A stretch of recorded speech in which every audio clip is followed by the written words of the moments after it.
सभी को झारखंडी जोहार, नमस्कार। मैं यशवंत कुमार और आप देख रहे हैं बदलेंगे झारखंड। बड़कागांव अंतर्गत गोंदलपुरा पंचायत के जोराकाठ गांव में 25 जून रात में हाथियों का एक झुंड आता है और हाथियों का झुंड लगभग देखा जाए तो 25 से 30 की संख्या में बताई जा रही है।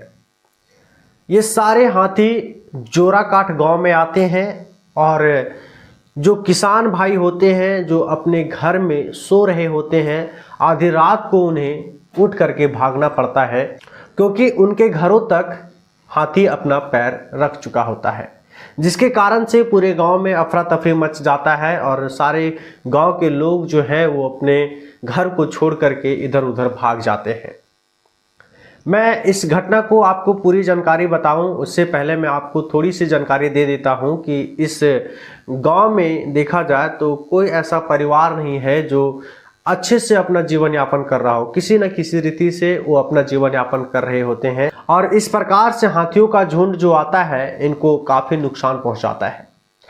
तो सबसे पहले मैं आपको बता देता हूं कि वह कौन कौन से परिवार हैं जिनको हाथियों ने परेशान किया है, उनके घरों को छीन लिया है, उनके राशन को छीन लिया है। मैं आपको जानकारी देता हूं। हम उन किसानों की बात करें जिन किसानों का नुकसान हुआ है, वो किसान इस प्रकार से है। पहला बैजनाथ महतो, जिनका 1 ड्राम चावल जो 2.5 से 3 क्विंटल था वो हाथियों ने खा चुका है। साथ ही साथ 50 से 60 केजी आलू प्याज भी उन्होंने इस भाई का खा चुके हैं। दूसरा वचन दे महतो है, जिनका भी 1 बोरा सरसों, 1 ड्राम चावल, आलू प्याज, 2 दरवाजा खिड़की, इन सारी चीज़ों को नुकसान पहुंचा चुका है। तीसरा है विनोद मांझी, जिनका एक घर था, उस घर को पूरी तरह से बर्बाद कर चुका है और उनके पास भी 1 ड्राम चावल खाने को था और 20 केजी आटा था, 1 ड्राम महुआ था। इन सारी चीज़ों को हाथियों ने खा करके ख़त्म कर चुके हैं। चौथा है सुनील मांझी, जिनका एक ही रूम था, वो भी अल्बेस्टर का था और उस घर को भी हाथियों ने तोड़ दिया है। पूरा का पूरा घर जो है वो पूरा बर्बाद हो चुका है। उसमें अब रहने लायक कोई भी जगह नहीं बचा हुआ है। ना ही इस परिवार को अबुआ आवास मिला है, ना ही इस परिवार को प्रधानमंत्री आवास मिला है, ना ही इस परिवार को इंदिरा आवास मिला है। साथ ही साथ इस परिवार को सरकारी योजना के तहत कोई भी लाभ इस परिवार को अब तक नहीं मिला है। बहुत ही दुर्भाग्य की बात है कि इस परिवार को अब तक सरकारी योजना का लाभ कुछ भी नहीं मिला है और ये किसी तरह से अपना जीवन यापन कर रहे होते हैं। लेकिन हाथियों का झुंड जिनके पास मात्र एक घर होता है उनको भी नहीं बख्शते हैं और उनका भी घर को छीन लेते हैं। खाने की चीज़ें कुछ तो इनसे छीना ही गया है, लेकिन इनका जो घर था, मात्र एक ही रूम था, वो अल्बेस्टर का था, वो भी इस परिवार का अब छीना जा चुका है। हाथियों का झुंड जो है वो लगातार इस गांव में आते जाते रहते हैं। हर बार आपको सुनने को मिलता होगा कि हाथियों का झुंड जोराकाठ में देखा गया, हाथियों का झुंड गोंदलपुरा पंचायत में देखा गया। आप लगातार हर महीने आपको इस तरह के खबर सुनने को मिलते होंगे। और अभी भी मैं जब इस वीडियो को बना रहा हूं या वीडियो बनाते वक्त भी मेरे पास मैसेज आया है कि जो हाथी हैं वो इसी जंगल में रुके हुए हैं और वो फिर इधर गांव की तरफ वो आ रहे हैं।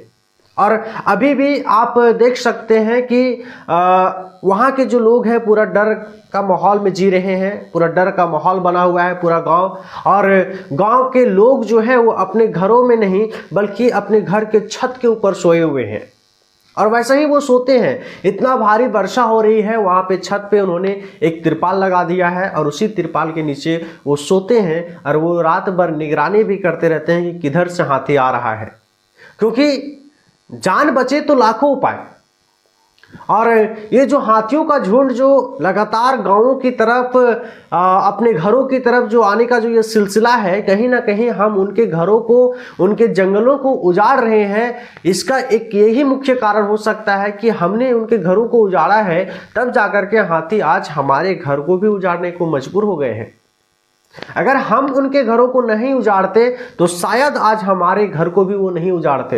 हो सकता है वो आते, हमारे अनाज को नुकसान पहुंचाते, अनाज को खाते और वो वापस जंगल की ओर चले जाते। लेकिन हमने कहीं ना कहीं वो गलती की है जिसके कारण से आज हमें वो भुगतना पड़ रहा है। आज भी वहाँ के लोग दहशत में है और ये डर भी माहौल बना हुआ है, क्योंकि हाथी जो है वो कहीं गए नहीं हैं, उसी आसपास के जंगल में वो बैठे हुए हैं। लोग ऐसा बता रहे हैं, क्योंकि जब भी हाथी आता है तो वो ज़्यादा दूर कहीं जाता नहीं है, वो पास में ही रहते हैं, वो खाते हैं और आसपास ही रहते हैं। हाथियों का जो ये झुंड है वो काफ़ी लोगों को नुकसान पहुंचाया है। हालांकि सरकार के द्वारा ये आश्वासन दिया गया है कि जितने भी किसान भाई के साथ नुकसान हुआ है, जिनका घर तोड़ा गया है, जिनका राशन एकदम समाप्त हो गया है, वो सारे वन विभाग को ये सूचना दे, आवेदन दे, सरकार उसको मुआवजा के तौर पे मुहैया करवाएगी। मैं जानता हूँ कि इस प्रकार से सरकार इनको सहायता करेगी, लेकिन क्या इसका परमानेंट सॉल्यूशन कुछ है या नहीं है? क्योंकि हाथी का आना जाना नुकसान पहुंचाना एक अलग बात होती है, लेकिन अगर किसी का जान चली जाए, अगर घर में कोई व्यक्ति सोया हो और वापस से हाथी आ जाए, अटैक करे, तो क्या उनकी जिंदगी को आप वापस कर पाएंगे? मेरा सवाल है आपसे कि क्या आप मुआवजा के तौर पे उनका जीवन को वापस दे सकते हैं? कभी नहीं दे सकते हैं।